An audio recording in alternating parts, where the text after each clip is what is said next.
দেখুন এখানেই এটি সেই জাবেলে নূর তথা হেরা গুহা, যেখানে ছোট্ট গুহায় আমাদের পবিত্র কোরআন নাজিল হয়েছিল। এমনকি এখানেই নবীয়ত লাভ করেছিলেন বিশ্বনবী হযরত মুহাম্মদ সাল্লাল্লাহু আলাইহি সাল্লাম। প্রতিদিন এই পাহাড়ের চূড়ায় মা খাদিজা রাদিয়াল্লাহু আনহা নবীজির জন্য খাবার নিয়ে উঠতেন। কতই না কষ্ট করেছিলেন দিনের জন্য, ইসলামের জন্য। নবীজি মানব জাতির কল্যাণের জন্য আল্লাহর নিকট আন্তরিক দোয়া করতেন এই ছোট্ট গুহাতে। আজকের ভিডিওতে আপনাদের দেখাবো আমার চোখে হেরা গুহা।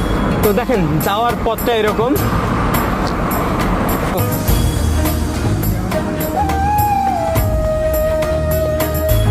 আজ আমরা মক্কা থেকে যাব হেরা গুহায়, জাবেলে নূর পাহাড়ে, যার অর্থ আলোর পাহাড়। এটি হলো সেই পবিত্র স্থান যেখানে হুজুর পাক সাল্লাল্লাহু আলাইহি সাল্লাম মানব জাতির কল্যাণের জন্য আল্লাহর নিকট দোয়া করতেন। আমার প্রিয় নবী মক্কা থেকে পায়ে হেঁটে হেরা পাহাড়ে যেতেন। আজ থেকে প্রায় 1400 বছর আগের আরব ছিল অন্ধকার শূন্য, কুসংস্কারে ভরা। এমনকি হত্যাযোগ্য ছিল মক্কার কাফেরদের কাছে নিত্য দিনের ঘটনা। নৈতিক অবক্ষয়, জুলুম ও মেয়েদের উপর নির্যাতন প্রচলিত ছিল। এইসব থেকে মানব জাতির কল্যাণে একান্তভাবে আল্লাহর সাথে মিলিত হতেন আমাদের প্রিয় নবী। তো এখন এরকম একদম মরুভূমির মতো রুক্ষ পাহাড়ি অঞ্চলে আমরা প্রবেশ করতেছি।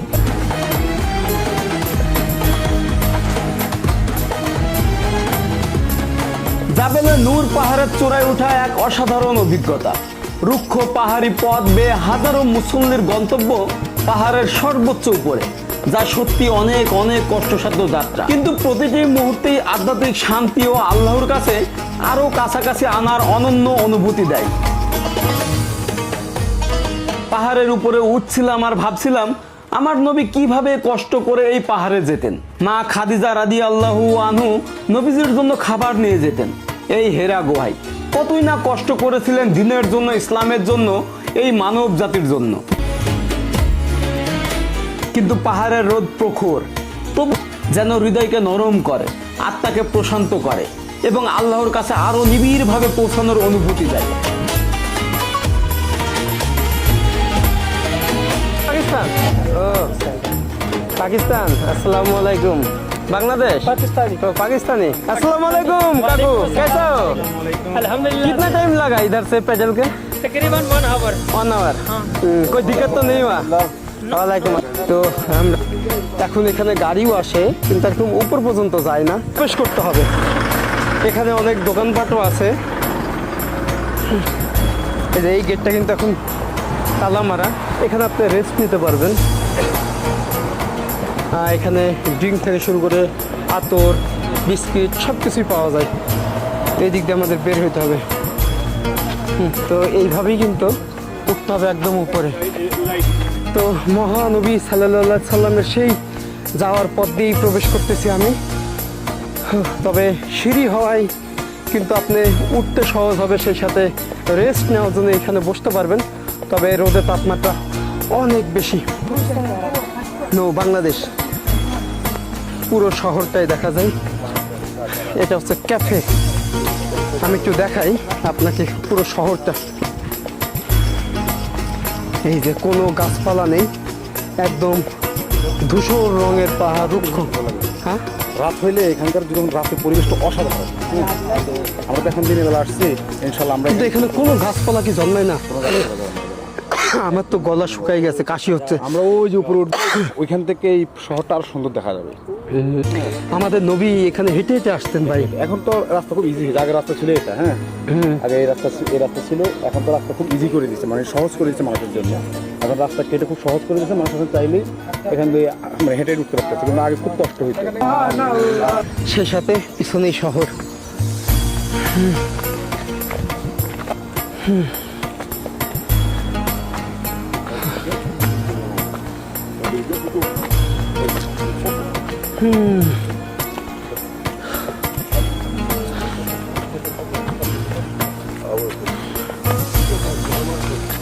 আসসালামু আলাইকুম।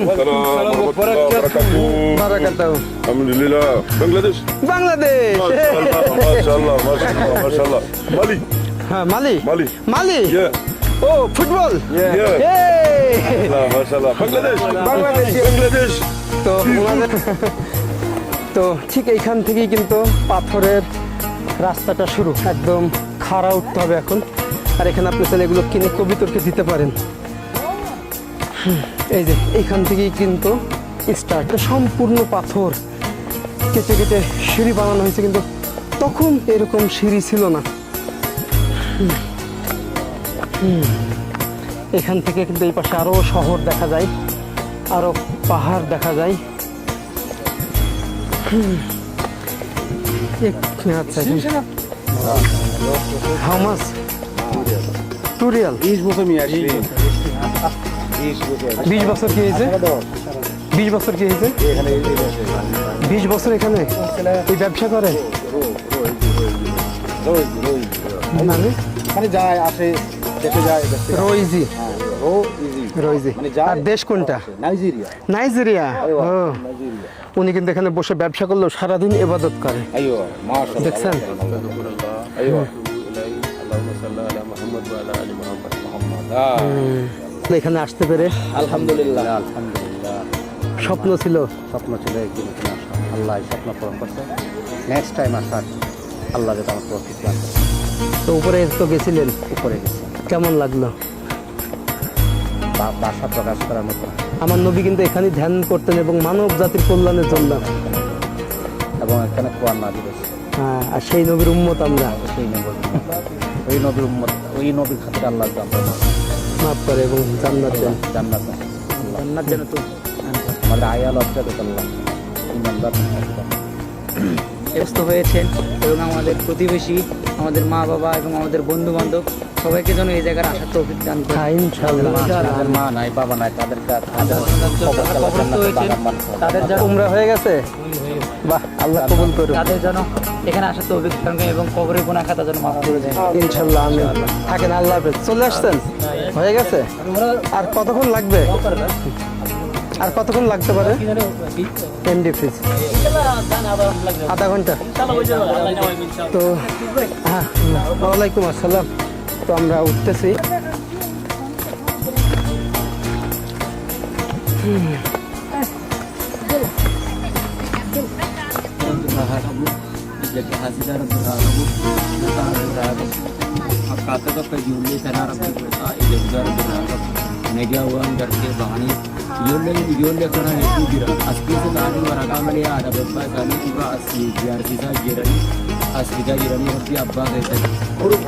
এই যে, বাহ, কেমন লাগতেছে এই পাহাড়ে এসে?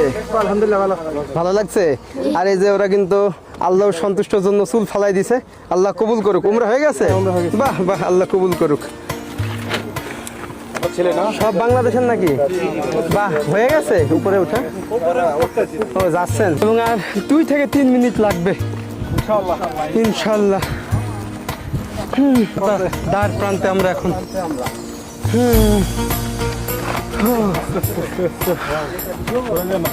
এইখানে একদম উপরে। তবে এখানে প্রচুর নোংরা বোতল এগুলো ফেলে দেয় মানুষে। এটা কিন্তু পরিষ্কার না, দেখেন কি পরিমাণে নোংরা করে রাখছে। ও, এখানে হচ্ছে কিছু ঘর আছে। ও, যে দেখেন এখানে অনেকে রেস্ট নিচ্ছে। কই, কোনটা? এখানে ও, এখানে সবাই নামাজ পড়তেছে। এই যে দেখুন, 2 রাকাত নামাজ পড়বে এখানে সবাই। ও, কোথায় ভাইয়া? কোনটা? স্থান নবী হযরত মুহাম্মদ সাল্লাল্লাহু আলাইহি সাল্লাম এখানে একান্তভাবে বসে মানব জাতির কল্যাণের জন্য আল্লাহর নিকট দোয়া করতেন। নির্জন পাহাড়ের একাকিত্ব, রুক্ষ পথ এবং মরুভূমির শান্ত পরিবেশ সব মিলিয়ে নবীজি আল্লাহর সঙ্গে সম্পূর্ণ মিলিত হতেন। তখন আরব ছিল অন্ধকারের যুগ। কুসংস্কার, নৈতিক অবক্ষয় ও অনৈতিকতা ছিল সাধারণ বিষয়। কিন্তু এই নির্জন পাহাড়ের কোণে আল্লাহর ইচ্ছায় আলো নেমে এলো। ফেরেশতা জিবরাইল আলাইহিস সালাম নবীর কাছে এসে প্রথম ওহী নাযিল করলেন। প্রথম শব্দটি ছিল ইকরা, পড়ো। নবীজি উত্তরে বললেন, আমি তো পড়তে জানি না। প্রথম নাজিল হওয়া আয়াতটি ছিল সূরা আলাকের, পড়ো তোমার প্রতিপালকের নামে যিনি সৃষ্টি করেছেন। এইভাবেই কোরআন নাজিল হয়। এই পাহাড়েই নবীজির জন্য মক্কা থেকে প্রতিদিন খাবার নিয়ে আসতেন মা খাদিজা রাদিয়াল্লাহু আনহু। এত কষ্ট এত সম্মান দেখে স্বয়ং আল্লাহ সুবহানাহু ওয়া তাআলা জিবরাইল আলাইহিস সালামের মাধ্যমে মা খাদিজাকে সালাম দিয়েছিলেন। তাই হেরা গুহা শুধু একটি পাহাড় নয়, এটি ধৈর্যের প্রতীক, ত্যাগের প্রতীক এবং অন্ধকার থেকে আলোর পথে মানবতার যাত্রার সূচনা।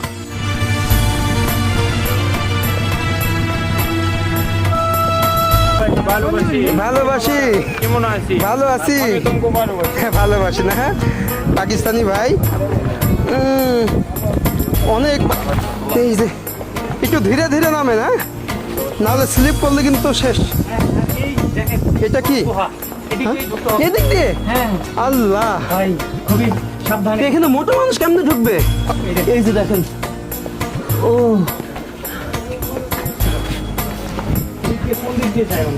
এদিক দিয়ে শিওর।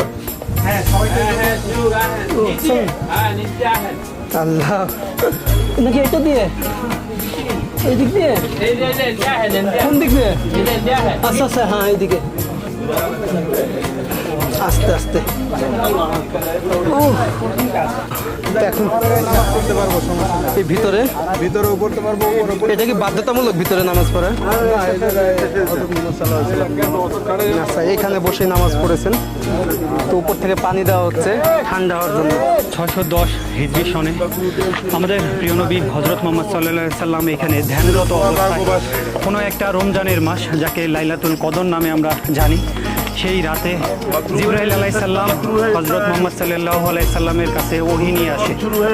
সেই সময়ে এখানে কোরআনের আয়াত নাজিল হয়, সূরা আলাকের 5টি আয়াত। এই গুহার ভেতরেই, সেই গুহাতেই আমরা প্রবেশ করব।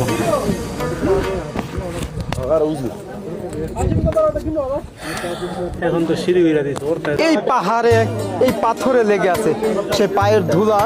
এইখানে এদিক দিয়েই কিন্তু আমার নবী হেঁটে হেঁটে যেতেন, এইখানে স্পর্শ করতেন এই পাহাড়গুলোতে।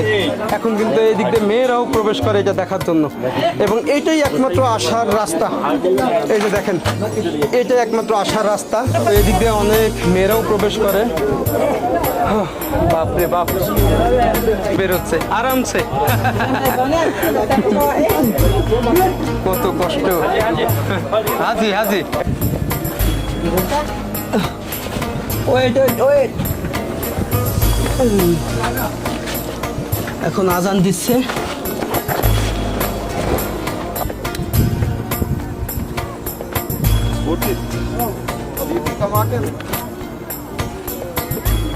কি ভাই, এই পাশে এখন আবার অনেকে দাঁড়াবে।